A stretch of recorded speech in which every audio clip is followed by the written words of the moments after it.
நேயர்கள் அனைவருக்கும் வணக்கம். கேஎஃப்எம் மீடியாவின் புதிய பதிவு.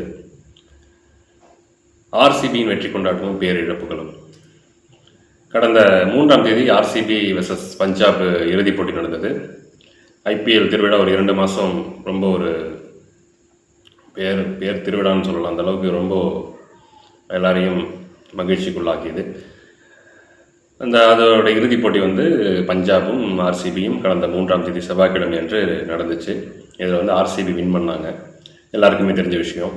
ஸோ அந்த சந்தோஷத்தை கர்நாடக அரசு சிறப்பான முறையில் கொண்டாடணும்னு சொல்லிட்டு வெற்றி கொண்டாட்டத்தை அறிவித்தாங்க. 4ஆம் தேதி அது பண்ணணும் அப்படின்னு சொல்லிட்டு. ஸோ அந்த சந்தோஷம் நீண்ட நேரம் நீடிக்கலை. ரசிகர்கள் எல்லாம் அவருடைய சிறந்த வீரர்களை பார்க்க வேண்டும் அப்படிங்கிற அந்த மகிழ்ச்சியில் கிட்டத்தட்ட 35,000 பேர் கூட வேண்டிய அந்த ஸ்டேஜுக்கு முன்னாடி 4 லட்சம் பேர் பக்கம் கூடினாங்க. ஸோ எல்லாத்துக்குமே தெரியும். அதனால் என்ன விபத்து நடந்துச்சுன்னா, மக்கள் எல்லாம் ஒருத்தங்க முண்டி அடிச்சுக்கிட்டு அவங்களுடைய வீரர்களை மனசில் இருக்கிற அந்த சிறந்த வீரர்களை பார்க்கணுங்கிறதுக்காக ஓடி ஒரு 11 பேர் பக்கம் இறந்துட்டாங்க. 40க்கும் மேற்பட்டவர் காயமடைஞ்சு மருத்துவமனையில் இன்றைக்கி ட்ரீட்மெண்ட்டில் இருக்காங்க. அரசு அதுக்கு ஆழ்ந்த இரங்கல் தெரிவித்தாங்க. இறந்தவருடைய குடும்பத்தினருக்கு தலா 10 லட்சம் ரூபாய் அறிவிச்சிருக்காங்க. அதாவது ஹாஸ்பிட்டலில் இருக்கிறவங்களுடைய மருத்துவ செலவு அரசே பார்க்கும் அப்படிங்கிறத அவங்க சொன்னாங்க. ஆனால் இது ஏன் இவ்வளோ சீக்கிரம் பிளான் பண்ணணும்? இன்னொரு நாள் வச்சுருக்கலாமே, இல்லாது ஒரு சின்ன ஃபங்க்ஷன் மாதிரி வச்சு அரசு விழாலேயே வச்சு ஏதாவது அவங்கள கௌரவிச்சிருக்கலாம் அப்படிங்கிறதெல்லாம் நிறைய கேள்விக்குறியாக இருக்குது. இன்றைக்கி வரைக்கும் அது போயிட்டுருக்குது. போலீஸ்காரங்க நாங்கள் வேண்டாம் தான் சொன்னோம், ஆனால் அதிகாரிகள் அதை எங்களோட பேச்சை கேட்கல அப்படிங்கிற தரப்பு. அப்புறம் அரசாங்கம் அங்கே என்ன பிளானில் நடந்துச்சு அப்படின்னு தெரியல. அதாவது இன்றைக்கும் சர்ச்சையாக போய்கொண்டே இருக்குது. தினம் நீங்கள் நியூஸில் பார்த்துட்டே இருப்பீங்க, அந்த சர்ச்சை போய்கொண்டே இருக்கிறது.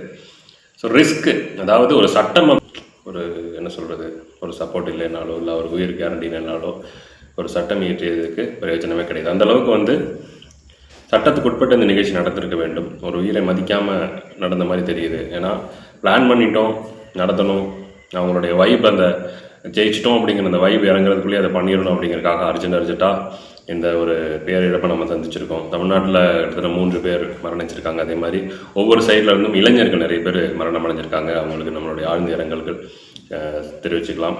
எல்லாருமே பலதரப்பட்ட தலைவர்கள், மக்கள் எல்லாருமே ஆழ்ந்த இரங்கல் அவங்க சொல்லியிருக்காங்க. ஆனாலும் இறந்த குடும்பங்களுக்கு தான் அதனுடைய வலியும் வேதனையும் அதிகம். ஸோ அதை யாராலையுமே அந்த இடத்துல ஈக்குவல் பண்ணிட முடியாது. அதனால் இனி ஒரு நிகழ்வு இந்த மாதிரி நடந்துடக்கூடாது.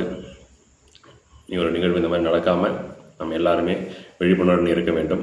பெங்களூர் அணி வெற்றி பெற்றதுக்கு எல்லாருமே வாழ்த்துனாங்க, ஓகே. பட் ஆனால் இந்த அளவுக்கு போய் அது சீரியஸாக முடியும்னு சொல்லி யாருமே எதிர்பார்க்கல.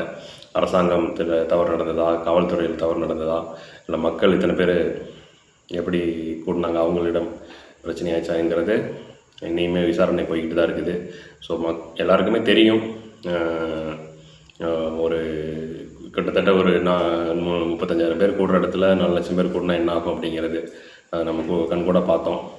ஸோ கொண்டாட்டம் என்பது, காணொலி மூலம் நம்ம சொல்ல வர்றது, கொண்டாட்டம் என்பது அவரவர்கள் மனதளவில் இருந்தால் ரொம்ப சந்தோஷம். அது செயல்முறையில் ரொம்ப எக்ஸ்ட்ரீமாக போய் அதனால் விளைவுகள் இந்த மாதிரி ஆச்சுன்னா கண்டிப்பாக தனி மனிதர், குடும்பம் எல்லாமே பாதிக்கப்படும்.